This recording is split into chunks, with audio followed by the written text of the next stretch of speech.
Alright, so this is the Texas Chainsaw Massacre tier list for both victims and family members. I think a lot of people have the wrong idea about a lot of the characters in the game, about what they think is going to be meta.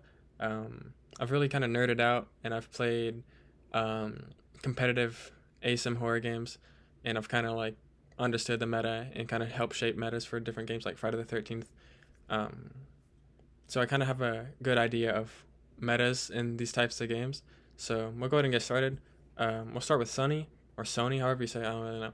A lot of people think he's trash. A lot of people think he's like C, but I don't understand that. He's actually S tier. I think he's one of the best characters in the game.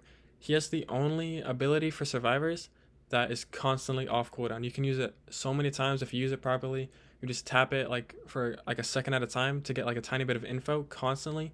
And when you're playing at the highest level, eventually being able to see where killers are or where killers aren't can be so valuable. He also has the best stamina in the game. He has really high strength, which isn't really necessary, but it can be helpful when in close encounters and whatnot. Um, Also, his toughness is really, really low. It's the lowest in the game. He only has 10 toughness, but he really makes up for it because his stamina is so high, and with his ability, he's able to see where killers are, so his pathing can be a lot more um, efficient. So he's really not going to get hit as much. And his proficiency is really good. So he's like really a demigod, super underrated. Um, and yeah, first, next we'll talk about Connie. I think Connie is the most overrated character in the game. She has the worst survivability. Yes, she has the instant unlock ability, but it's really not that necessary. Like maybe 1 out of every 10 games, you'll get like a lot of value out of it. It's really not that good, to be honest. Um, and with proficiency in this game, there's a tech right now that allows you to like unlock like twice as fast with characters. So you really don't need that high proficiency. But that being said, she's not trash. She's not bad. She's just not like broken S tier. I think she's A tier. I think she's good, but I don't think she's like a must pick like overpowered character. She only has what 25 stam, 20 toughness, and stealth is like whatever. Stealth is pretty useless in this game, to be honest. You really don't need stealth. Um, and yeah, really only two stats that matter are toughness and stamina, and she has the worst toughness to stamina ratio. So that's why she's not broken. You really don't need high proficiency like that. Next, we'll talk about Leland. Leland's definitely S tier, mainly just because of his ability. He has an ability to completely stun a killer. It allows him to win 2v1s. It allows him to save his Connie or his Ana if they need help. Um, excuse me. And also, he just has good stamina, max toughness, so he's never going to lose a close encounter. He's really like the bodyguard character, and he's really S tier because of his ability. He has one of the best abilities in the game. It's really game changing.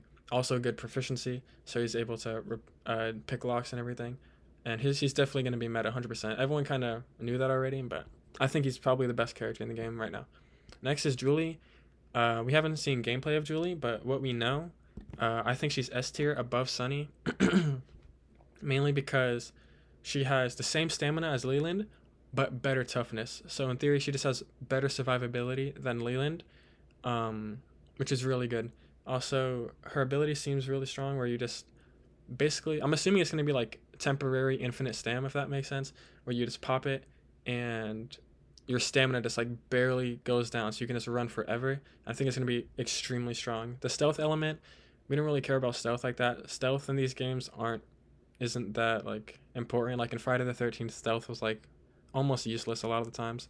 But yeah, I think Julie's going to be meta 100%. Also, 20 proficiency is not that bad. It's 10 better than Ana, and Ana with 10 proficiency really isn't that bad at picking locks either. So I think she's definitely going to be meta. She's going to be a sort of fragger runner type of character, similar to Leland. And last but not least, we have Ana for the victims.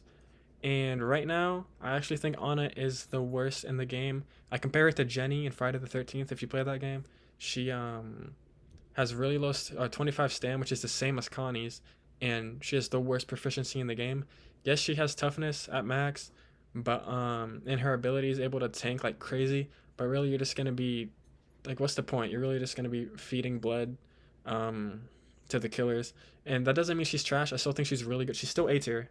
She's still low A tier, but every single character is like really strong right now. Like no one's unplayable. I just think out of the five right now, she's probably the worst. All right, now we're gonna go into the family members or the killers. We'll start with Bubba. Bubba's a guaranteed S tier, um, as he has second best stamina in the game, highest damage in the game, and his ability to shut down loops. It's like a must-have. You need a Bubba. If you don't have a Bubba, you kind of lose. But yeah, next is Cook. Cook is a sleeper. People think Cook suck. I actually think Cook is A tier. Um, he's basically like corrupt intervention from DVD. He has these three locks that can shut down areas of the maps, but once they're gone, they're gone. Also, his hearing ability at the highest level. I think a lot of people are using his hearing ability wrong in the tech test. Um, you really want to use it for a second to get a general idea of where someone is, and then send your hitchhiker off to get him on comms. At the highest level, it's going to be really strong. I'm telling you. And I feel like map control is so important in this game, and Cook having those three locks is just extremely strong. His job is really to sort of give information, lock down areas, and feed Grandpa just constantly. I think he's going to be really strong. I think he's really underrated right now. Next is Johnny. I think Johnny's B tier. I think Johnny is not going to be good at all, really. Yes, he has a tracking ability, but he has no sort of game slow or map control. Yes, he has high damage, but when you're able to use that damage, like it's really, like you don't really get many opportunities compared to like a hitchhiker to hit people unless like they're out of position. He has a tracking ability, but since he can't go through walls or anything, he's just not that good. He's kind of like Bubba, but worse because he can't break loops. Um, and the reason he's worse than Cook, because one, yes, Cook has a better tracking ability as we know, and map control. Really, that's like so huge. Johnny has none of that. Yes, he has a good stam, but that's really it. Um, Next is Hitchhiker. Hitchhiker's must pick best killer in the game right now, top S. The fact that he's able to squeeze through the shimmies and the crawl spaces, and having basically infinite amount of traps. Yes, he has three at a time, but when one gets disarmed or when one gets stepped in, he can just instantly reset it or pick it up and put it somewhere else. This constant trap pressure is so important. Also, highest stamina in the game, and also good harvesting, which is might end up being really necessary. We'll have to see if harvesting becomes like a meta or not. But he's must pick just for the fact that he can chase down survivors better than any other killer, and also the traps are like insane map control. And then last but not least, we have Sissy. I think Sissy is low A, just below Cook. We do know that she can go through the shimmies just like Hitchhiker. She's able to follow survivors really well. Um, but the thing is, I really feel like she's just a worse Hitchhiker in every way, which doesn't mean she's bad. We might end up seeing a meta where it's Sissy and Hitchhiker, and they're just fragging out, chasing survivors. But right now she has max harvesting, which is a little bit unnecessary, I feel like, and a super low damage, lower stam than Hitchhiker. And her ability, we know that she has to go around the map and sort of collect her poison from plants or whatever, and that might take away like time, which is extremely valuable when survivors are just going to be rushing. So I feel like Sissy's okay, but I don't think she's a must pick or anything. We'll have to see. We don't really know what her ability does yet, but we know that she's able to poison survivors, and she's able to contaminate items, which could be huge. We got to see how big that contamination is. If she can provide some kind of game slow or map control with it, we'll have to see. But those are the tier list. I think a lot of people are misinformed. I think a lot of people are confused about the meta. I think the game is pretty balanced right now, but we'll have to see when perks come out and when upgrades come out. We really don't know everything. But yeah, that's it. Those are the two tier lists. And yeah.